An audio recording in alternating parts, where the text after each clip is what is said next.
नमस्कार मित्रांनो, तुम्हाला सर्वांना प्रथमतः पत्रकार दिनाच्या मनपूर्वक शुभेच्छा देतो. मित्रांनो, खरं तर पत्रकारितेचा अनुभवत असताना खरं तर मित्रांनो आज कळतंय की पत्रकारांचं जीवन दिसतंय तितकं सोपं नसतंय. कसं आहे, लोक सहज म्हणून जातात हो काय हो ती मीडिया पैसे घेऊन काम करते, काय हो एखाद्या नेत्याने पैसे दिलं की ते मीडिया सहज बातमी दाबते, लोकांपर्यंत पोहोचत नाही. पण मित्रांनो, जे खरंच पत्रकार काम करतात सगळेच मीडिया काय असे सरकारचं काम करत नाही, सगळेच मीडिया काही नेत्यांचे पाकिटे घेत नाही. जे मीडिया खरंच आज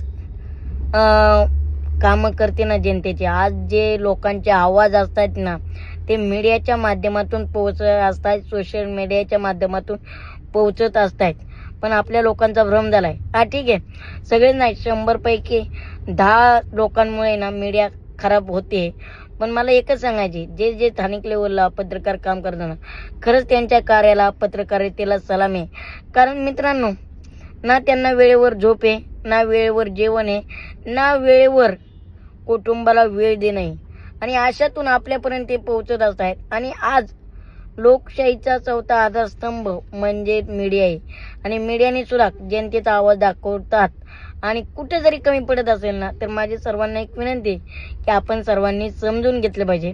कारण त्यांचा सुद्धा एक काहीतरी अधिकार बनतो, किंवा त्यांना सुद्धा थोडाफार वेळ दिला पाहिजे कुटुंबाला वेळ देण्यासाठी. हीच मला तुम्हाला सर्वांना रिक्वेस्ट करायची.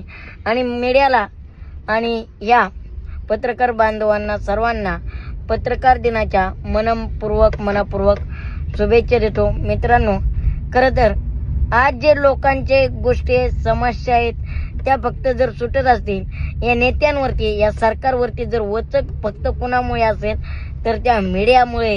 ही जर मीडिया नसती ना, ह्या सरकारने कवाच महाराष्ट्र विकायला काढला असता.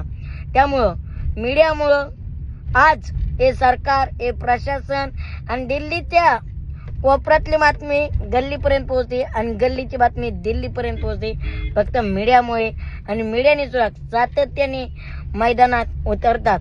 पण नेत्याचं काम न करता लोकांसाठी काम करावा हेच पत्रकार बंधूंना